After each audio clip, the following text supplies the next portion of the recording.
Good evening, everyone. I'm calling the meeting to order. Thank you, everyone. Could we have a call of the roll, please? Coert. Esri. Here. Harper. Harrison. Hartke. Here. Jay. Kibler. Present. Maxwell. Here. McGuire. Michaels. Here. Mitchell. Quisenberry. Here. Rosales. Here. Schrader. Schwartz. Shore. Here. Weibel. Alex. Anderson. Berkson. Carter. Petrie. Present. Thank you. There's a quorum present. A motion to approve the agenda and the addenda, please. So moved. Thank you, Mr. Keebler. I'm sorry, the second was?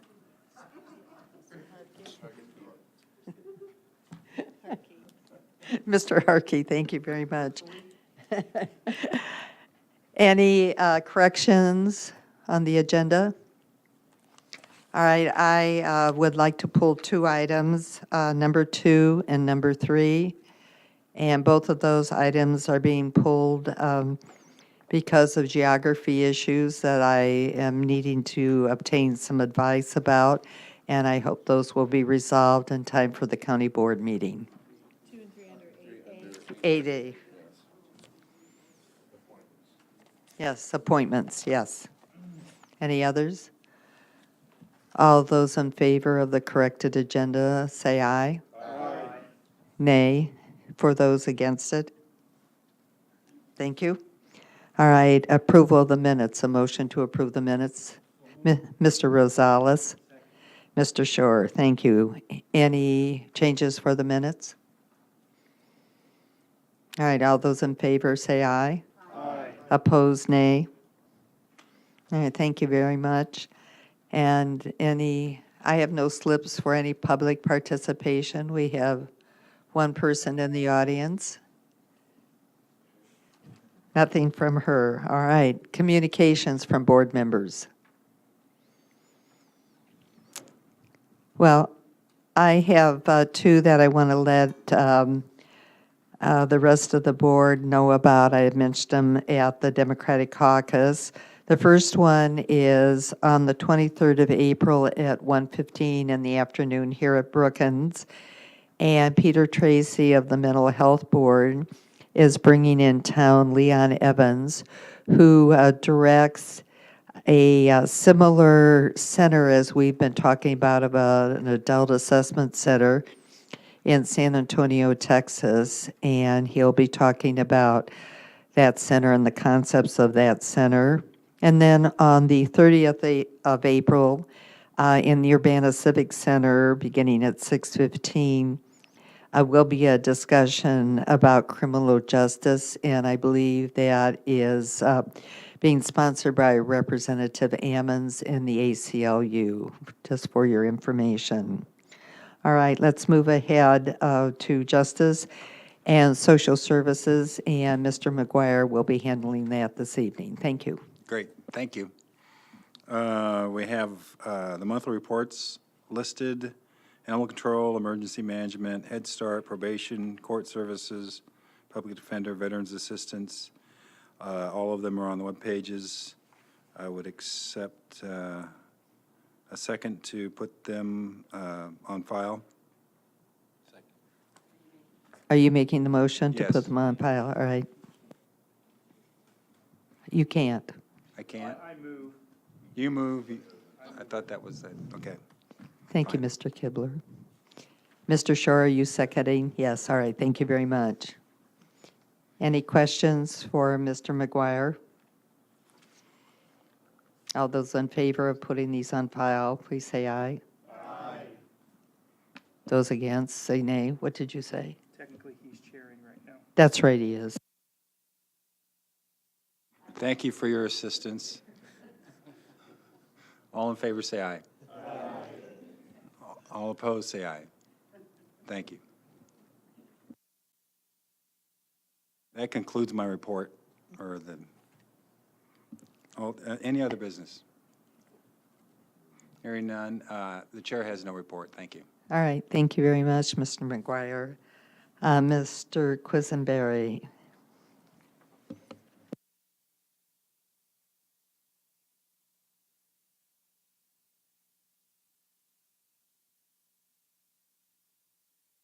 And the assistant chair?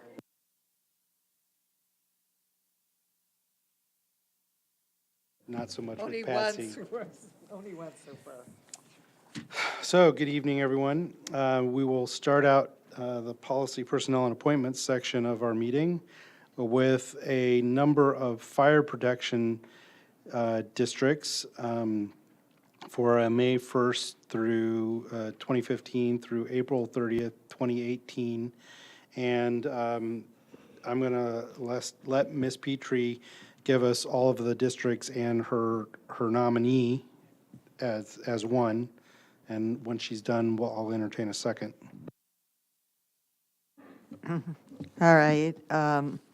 For the Eastern Prairie District, Stuart Williams, Edge Scott, Linda Barkus, Ivesdale, John Flavin, Ludlow, Patrick Quinlan, Pasodum, Chris Hausman, St. Joe Stanton, Richard Denhart, Sangamon Valley, Douglas Ennis, Thomasboro, Michael Title, Windsor Park, David Dupree, Scott, Paul Berman, Sedoras, Richard Job, and Tolono, Dennis Davis. Second. Thank you, Mr. Kibler. Any discussion on these appointments? Seeing none, all those in favor say aye. Aye. Any opposed, say nay. That motion passes unanimously. Our next item, because items 2 and 3 were removed, will be the appointment to the Community Action Board for one unexpired term ending November 30th of 2017. Madam Chair. Yes, the nominee is Barb Sweet. Second by Mr. Esri. Any discussion? Seeing none, all those in favor say aye. Aye. Any opposed, say nay. That also passes unanimously. And finally, for our appointments, an appointment to the Developmental Disabilities Board. Yes, I am appointing Mr. Shore to the Developmental Disabilities Board as the Democratic liaison to the board. Thank you very much, Mr. Shore. Seconded by Mr. McGuire. Any discussion? Seeing none, all those in favor say aye. Aye. Any opposed, say nay. That also passes unanimously. Moving right along into Section B for the Sheriff's Department. First, I have a proclamation designating the week of May 3rd as the National Correctional Officer Week. Can I have a motion? So moved. Mr. Kibler, Mr. Maxwell seconds. This is a recognition of our employees that work in our correctional facility. Do I have any discussion? Seeing none, all those in favor say aye. Aye. Any opposed, say nay. That passes unanimously. And then next, we have a proclamation designating the week of May 10th as National Police Week. So moved. Moved and seconded. Again, this is to recognize our employees in the sheriff's office. So, yeah, that was moved by Diane and seconded by Jeff. Any discussion, questions?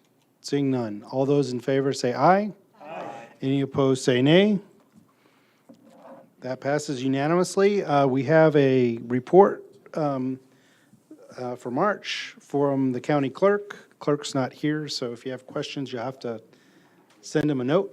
And I will accept that and place that on file. And then next, we have the Administrative Services Report from March 2015. Any questions for Ms. Busey on that report? Seeing none, I will also accept that one and place it on file. Is there other business? And for the chair's report, I will ask you all to grab the purple form in front of you. And I'm going to tell you a little bit about this, and we may talk about it a little bit. So we had a study session in March over spring break, which was focused on our strategic plan, and it was really focused on initiatives that would go with our different goals for the strategic plan. What you have on this purple sheet are the 4 existing goals that we have been working on as part of our strategic plan. And then you also see that there's some other goals that were suggested as a part of this study session. And then there's another section called Other Initiatives that did not immediately fit in one of the 4 goals at that point. Everybody who was here for that meeting contributed ideas to the list of initiatives. Those were put together. We tried to file them under goals as best we could. If we couldn't, we put them under other initiatives. And then all the participants were asked to use a voting method to mark the items that they felt strongly about. And so if you look at these lists under each goal, you will see there's a number in parentheses from the new initiative list that indicates how many votes that got. That was just that's not like a final prioritization. That was just our thing to do at the end of that meeting to kind of see which of these ideas resonated with those who participated in that discussion. I would, as you scan through this, the other thing I'll mention is on the right-hand side, you'll see current initiatives. Those are initiatives that appear in the strategic plan from 2012 that were associated with the particular goal that they're under. And so we added those to this list so that you could see what was in the minds of the folks who worked on the strategic plan in 2012. And some of those things may still have some relevance. I've noticed that most of them probably tie to one of the new initiatives in one way or another, or at least they're close. So what I hope to do tonight was, as people scan through these, if you have any comments or questions, even particularly if you weren't here, I'd like to gather other items that could be added to this mix. Maybe not necessarily tonight, but you could send them to me by email. And also, if you were a participant, if you're looking at this now and you have some observations to share, we could talk about that right now. The next step, depending on what kind of input we have tonight and what input I get over, say, the next 2 weeks individually, particularly for those of you who weren't able to participate that night, I'd like to plan on our May COW meeting having a prioritization, a more formal ranking exercise to take these items and get everybody's input as to how far up on the scale they are as far as your importance. And that will give us a framework to come back and talk about a new proposed strategic plan, hopefully in a June timeframe. And so if you guys have a lot of input for me tonight or over the next 2 weeks, then the strategic planning committee, the ad hoc committee, will get together and sort that out, and hopefully we'll still be able to talk about this again in May. So enough babbling by me. Does anybody have any comments or observations or input based on what they see in front of them now? Yes, Lorraine?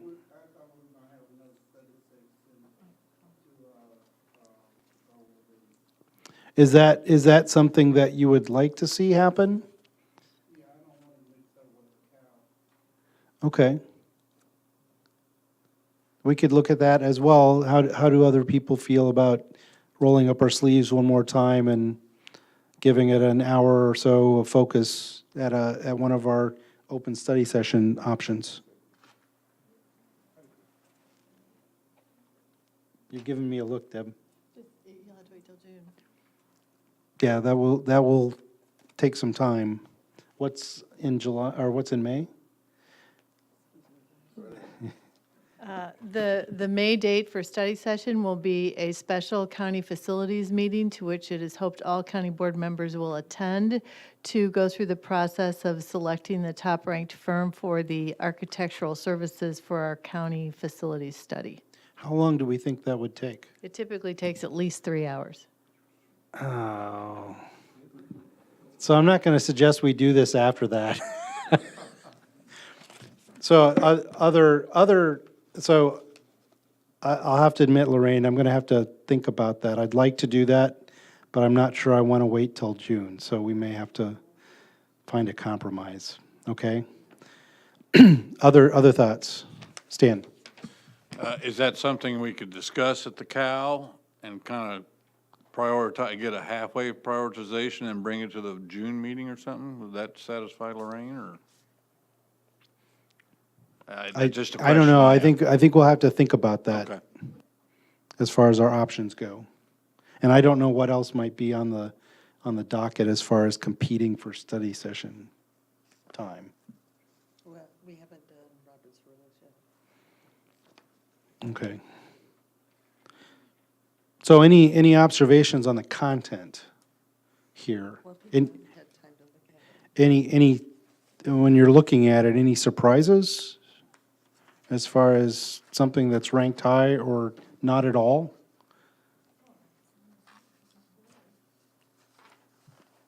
Okay. I'm not going to try to get, water out of a stone, so if you guys want to think about it some more and send me your thoughts via email or give me a call even, I would be glad to talk to you about it. Mr. Alex? Just one comment, because this jumps out at me every time I see it. I've been trying to come up with a reason to oppose the use of the non-word organic, which appears in the current initiatives. I am pleased to announce that organic is in fact a trademark of Telebrands Corporation in New Jersey. So, on that basis alone, please come up with a real word. Second. Let's see, who might have been the source of that word? Well, we'll look at suitable actual words to put there potentially without the quotation marks, because it's not a real word. Absolutely not. Okay.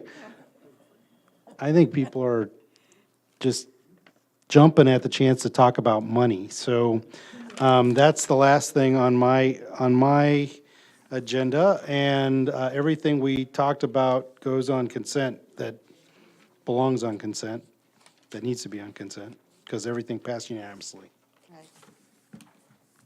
Thank you, Thank Mr. you. Quisenberry. Mr. Alex?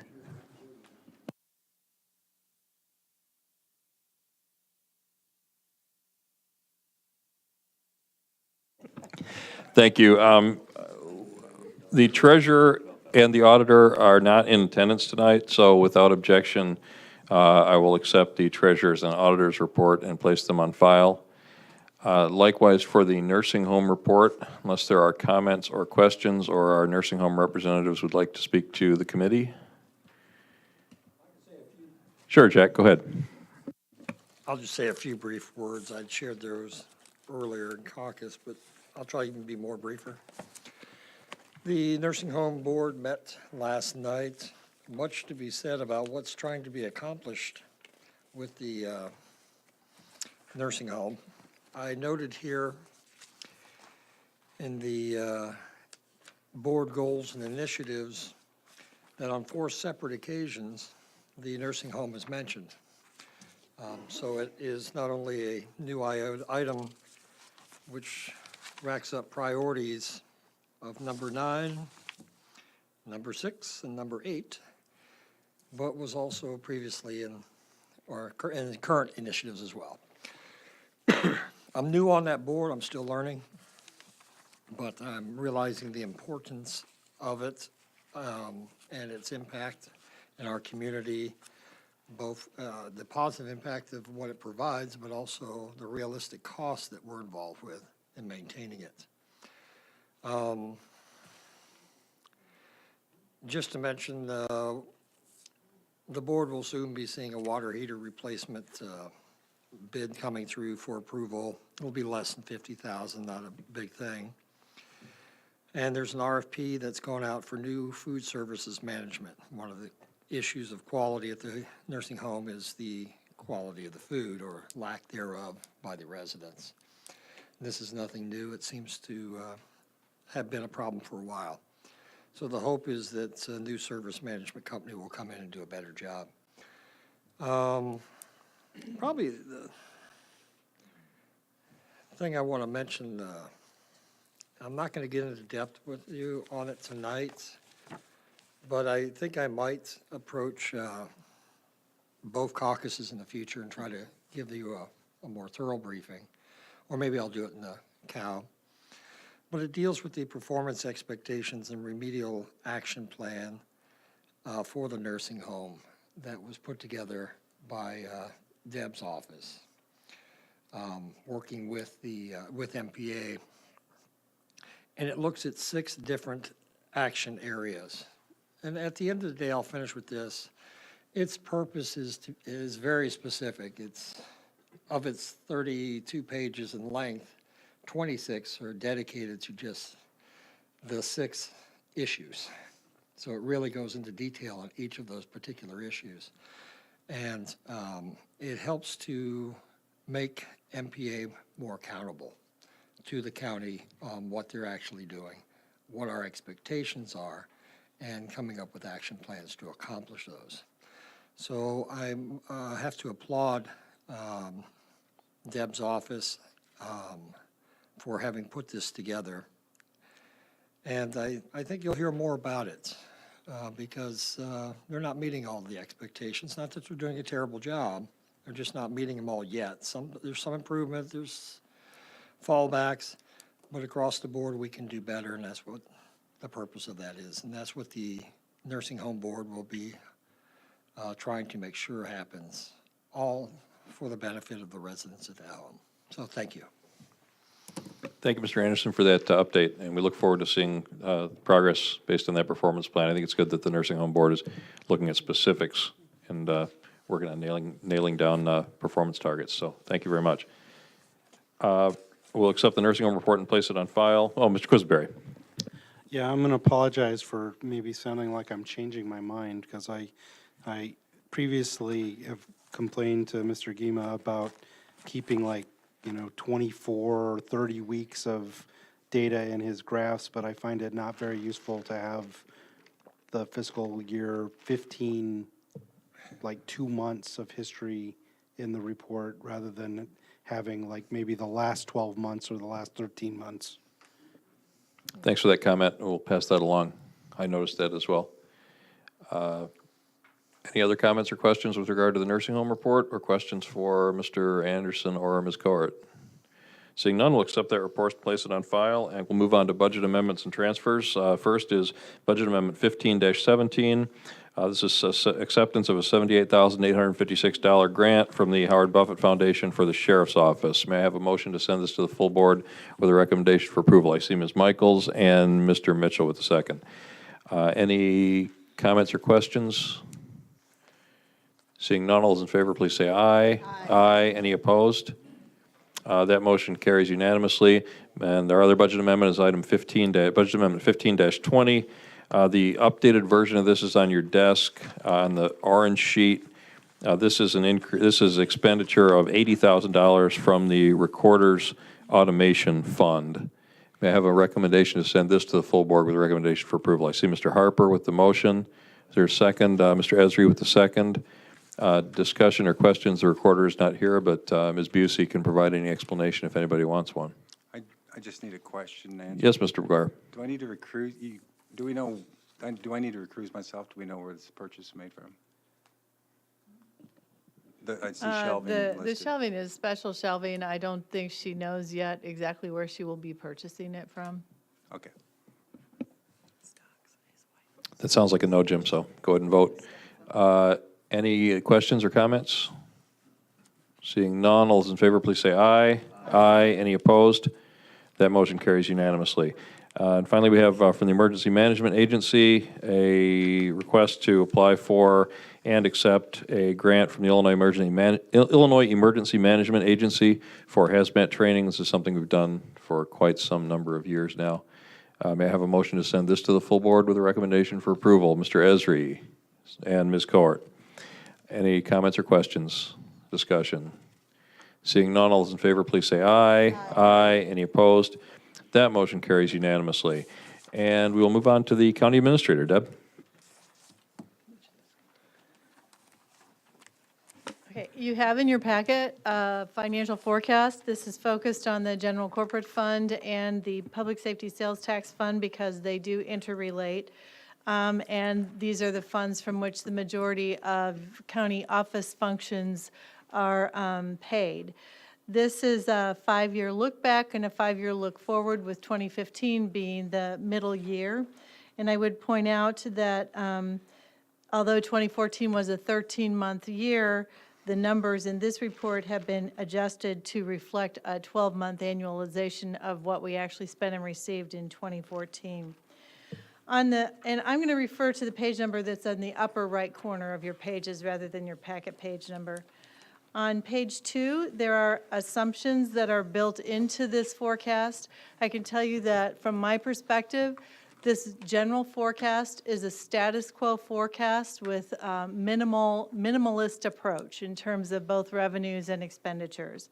So you can see there the basic assumptions that went into some of the more major areas of revenue and expenditure. By getting into a little bit more detail, for the general corporate fund at the bottom of page 2, you'll see the property tax. The property tax represents 26% of the general corporate fund revenue, and it is probably one of the most, well, it is the most stable revenue stream that the general corporate fund has.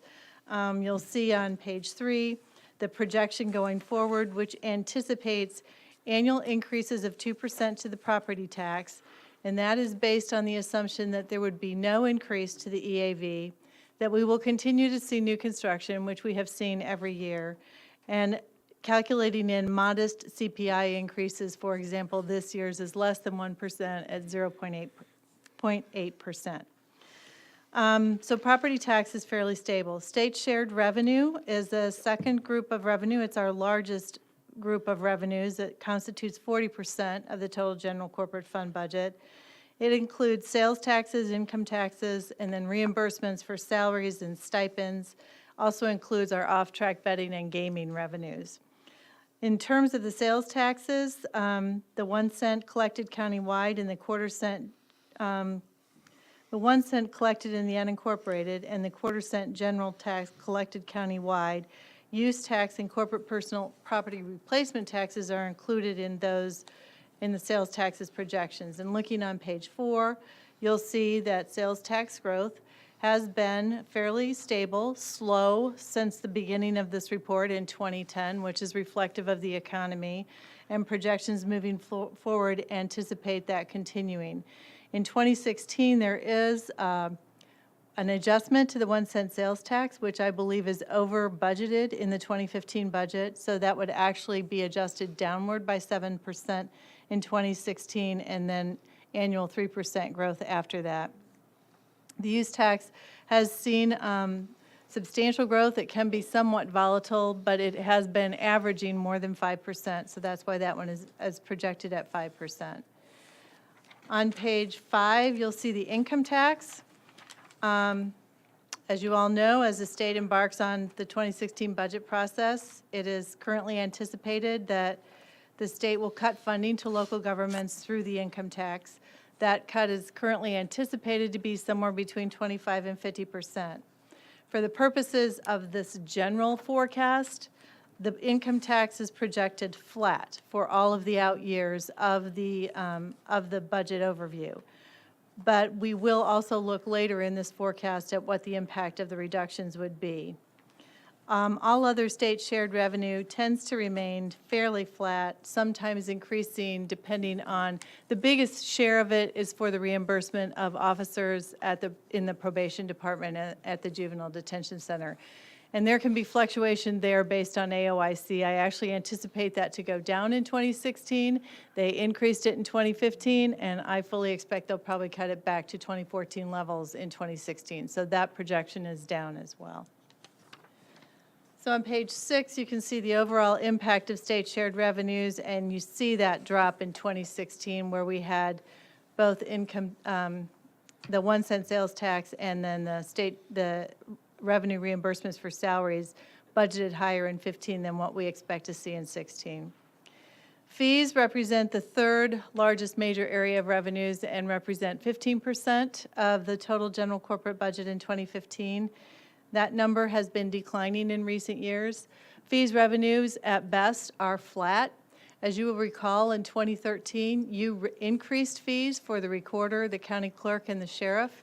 And if you look at the chart on page 7, you'll see where the arrow points, that was 2014 where we actually saw those fee increases for the recorder and county clerk. And you'll note that both of their revenues went up in 2014, but the increases that they experienced were completely offset by the continuing decline of fees in the criminal justice system. So you see the circuit clerk fees went down, which is the largest source of fees revenue. The sheriff's fees stayed flat. They might have decreased if you hadn't approved an increase in those fees there. And then court costs are another major portion of fees revenue, and you see the chart there that those have definitely been declining in recent years. We're anticipating that they've bottomed out. So projecting forward, I'm not projecting continuing declines, but that they would remain flat. Then on the top of page 8, you see the impact on all fees when we make the correction in 2016 from having some of those criminal justice system fees overestimated in 2015 based on what we know today. So a major overview of the total revenue summary shows these 3 major categories and all other revenues at the bottom of page 8. And again, you see gradual increases from 2010, probably a little over budgeted in 2015, which is corrected back in 2016, and then very, very gradual growth moving forward. The next chart at the top of page 9 shows the impact on the fees revenues at both the 25% cut of income tax and the 50% cut of income tax. And you can see that at the 50% cut, our 2016 revenue will be effectively what it was in 2014 based on a 12-month annual budget. The next section looks at expenditures. Personnel are estimated based on historical trends in labor contracts and anticipating basic stability in how the county board has treated personnel costs over the past few years. They represent 70% of the total general corporate fund budget. And just as an explanation, regular personnel and then SLEP personnel. SLEP personnel are all of the sheriff's office employees who are enrolled in the sheriff's law enforcement pension. So that's what that personnel group means. And then fringe benefits, which is primarily just health insurance. That's what we pay for out of the general fund for the employees. Commodities are basically estimated to be fairly flat. There's some adjusting in there, but with very little increase. Services, we increased the budget for services in 2015 by about $300,000. And overall, in the projections for 2016 through 19, most service costs are projected to be flat, except where we know there are increases, for example, in medical costs and in costs for our participation in METCAD. So you see those general increases. Page 11 explains capital. The capital budget itself is primarily in the general fund only for sheriff squad cars, because the rest of our capital money shows up in transfers. We transfer it to the capital asset replacement fund. But under the transfers section, I would point out that We're increasing capital in the anticipated expenses here. We maintain the $532,000 that we are currently transferring for facilities. This year, we transferred $230,000 to capital equipment. That estimate is increased to $250,000 in fiscal 2016 and beyond because $233 is not enough. Additionally, I am forecasting here an increase to the transfer for capital facilities by $50,000 in 2016 and an additional $45,000 in 2017. And that is because the payment for the highway facility will be complete in 2016, and that's an annual amount of $95,000. So we'll see $50,000 of savings in 2016, and then the additional $45,000. And I'm saying here that that is, for this estimate at least, all then attributed to ongoing capital facilities costs, where we know we aren't budgeting what we actually really need. So then the summary on page 12, the general corporate fund has a structural deficit in that 70% of expenditures are in personnel, which increase at a rate greater than the rate of inflation each year, and only 60% of the revenues, property tax and sales and income taxes, actually increase at a rate proportionate to the rate of inflation. The balance, the other 40% of revenues, tend to be fairly flat, sometimes declining. The chart on this page shows the projected deficits based on the assumptions in this report, which would begin based on the current assumptions at we are looking at a 1.4 million deficit going into the 2016 budget, and by 2019 that grows to 2.6 million.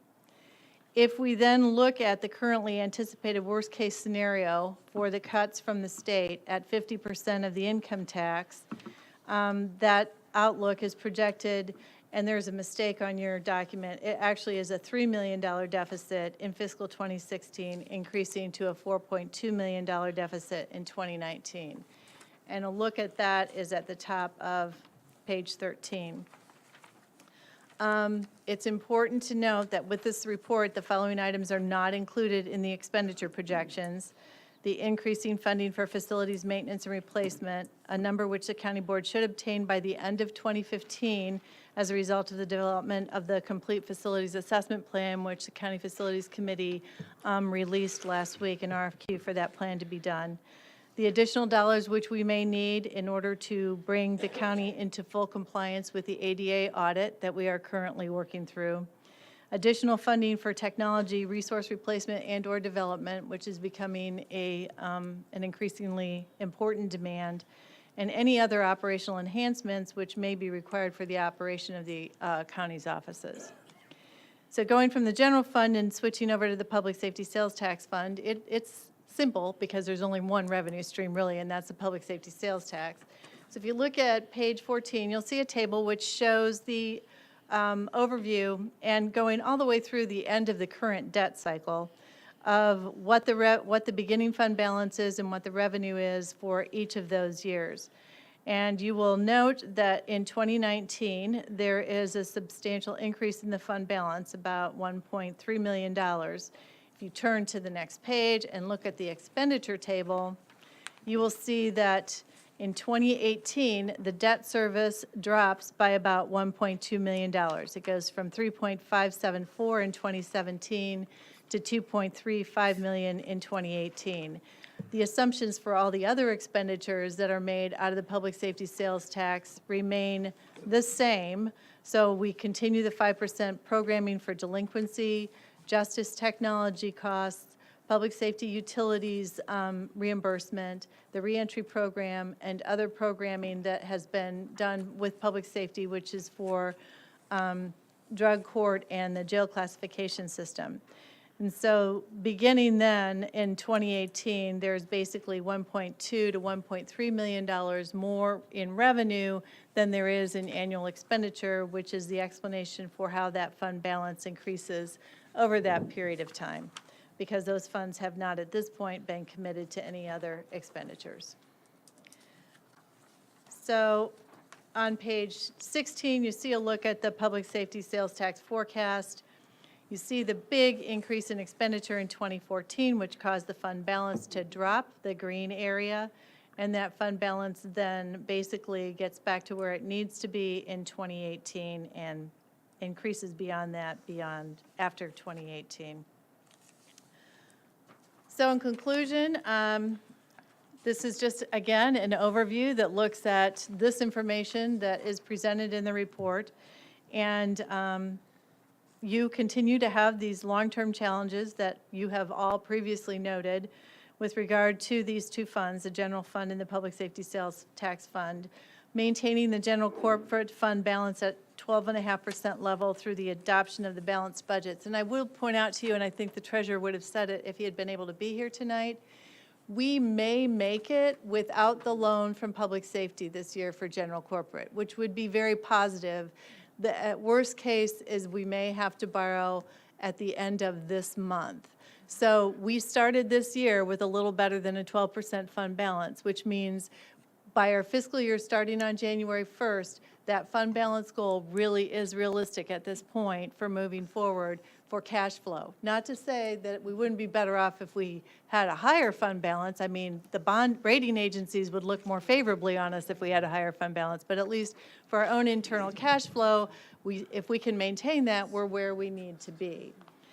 And then the other things we've really already talked about, but the comprehensive plan for facilities, the identification of funding to continue the development and completion of building projects related to the Sheriff's Operations Master Plan, documentation of appropriate technology infrastructure support and identification of the funding to provide it, and the capacity to cover the cost of full implementation for department budgets to best deliver their mandated services. Thank you, Deb. Comments or questions?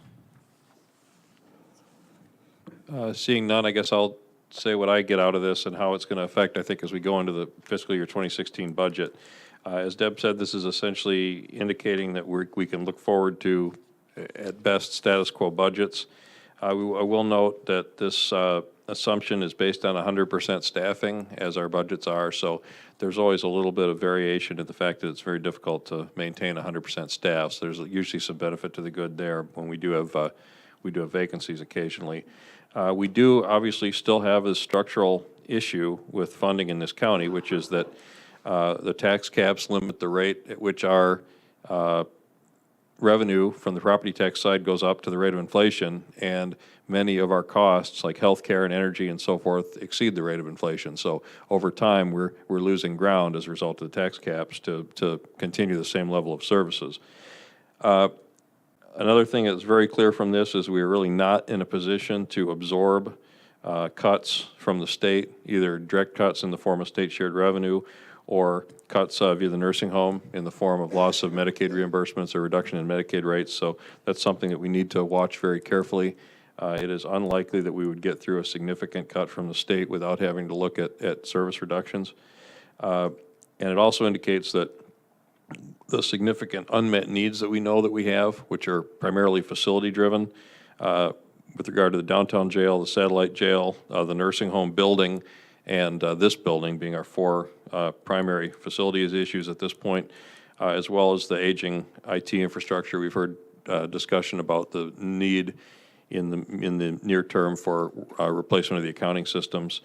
We're really not in a position to meet any of those requirements with existing revenues. So if we are forced to address those, we will need to be looking at other sources of funds, whether those are taxes, fees, grants, whatever other resources we can muster. So I also wanted to mention, this is just the general corporate side, something we haven't talked about, but that's also a significant financial issue for the county right now is the motor fuel tax funding on the highway side. County engineer Jeff Blue has been to us a couple times to sort of advise us of what's going on there. Again, this is a similar structural issue. The motor fuel tax is generated by a tax imposed by the state. The rate has been frozen for 23 years without any inflationary adjustment. Fuel economy of vehicles is getting better, so people are using the roads more and spending less in motor fuel tax. And of course, in the time that this rate has been frozen, the cost of, even if it was adjusted for inflation, the cost of diesel fuel and concrete and asphalt and salt, which are the things of which roads are built and maintained, has gone up substantially faster than the rate of inflation. So the highway department is facing a situation not unlike the one that's described in this report. So we clearly need to be keeping on top of what the state's doing there and encouraging the state to look at making that more sustainable going forward. So I want to thank Deb for the effort that went into this, and this is definitely going to be something that we look to help drive the budgeting process as we go into 2016. Do you want to talk about the general corporate fund reports for fiscal year 2015? I'm sorry, Patsy. I just want to remind everyone, last month you received 2 sheets. One of the sheets was a matrix showing, as best as Deb could ferret out, what the percentage cost to our budget is for unfunded mandates, which is significant.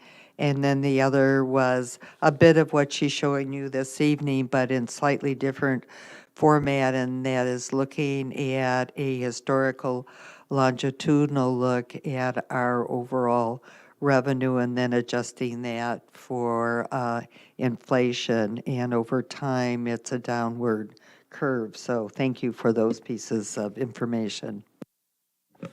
Thank you, Madam Chair. Any additional comments or questions? Seeing none, why don't we go on? Okay, the general corporate fund projection report for 15, which is this is the first month you've seen it. There's really only 1 month of most of the state shared revenue in it because January and February were posted to 2014 with a 60-day closeout on the fiscal year. Here's what we know. We know penalties on taxes is over budgeted by $100,000. Non-business license and permits, that's basically real estate transactions, and it's too early to tell at this point whether or not, that's pretty close for that one. But looking at the 1 cent sales tax, you'll see I noted earlier that it's over budgeted, and to the tune right now, it looks like at about $350,000. This report shows the quarter cent sales tax over budgeted by $250,000, but I think that will improve. We received the second month of revenue yesterday, and it was up 2.3%. So I think that number will improve. And then the other big deficit is down in general government fees, which is obviously over budgeted by about $350,000. So we're looking at bringing in revenue at about 98% of what was budgeted. On the expenditure side, most of it's personnel. Again, this is very early, but at this point, we would anticipate underspending in all the expenditure areas except capital and transfers, which would put this projected budget at year end at a $400,000 deficit, bringing it down to 11% fund balance. And if we're careful, maybe we can improve on that throughout the year. And then the budget change report, which reflects all the changes that have made to the budget since the fiscal year began, are noted on page 80. Thanks, Deb. Any comments or questions? Again, we'll look at holding the line on this budget, and when it gets toward mid-year, we'll look and see if we need to make any adjustments. But at this point, I think we can probably get through with the current budget. Any comments, questions? Did you want to mention the timeline for Deb bringing the plan for budget? I guess we might as well. Deb, did you want to talk about when you're going to bring the budget process resolution? Yes, it will come to you next month because we start the process in June, and so we have to determine the overview for instructions to the department heads in May. Thanks, Deb. We look forward to seeing that. Any additional questions or comments? Seeing none, I will conclude the Finance Committee. I have no other business. I have no chair's report. Items for consent are D1 and 2 and E1. Thank you. Thank you, Mr. Alex. Is there any other business for the board this evening? All right, I'll entertain a motion for adjournment. So moved. All right, all those in favor? Aye. Opposed? All right, good evening, everyone. We did this in 50 minutes.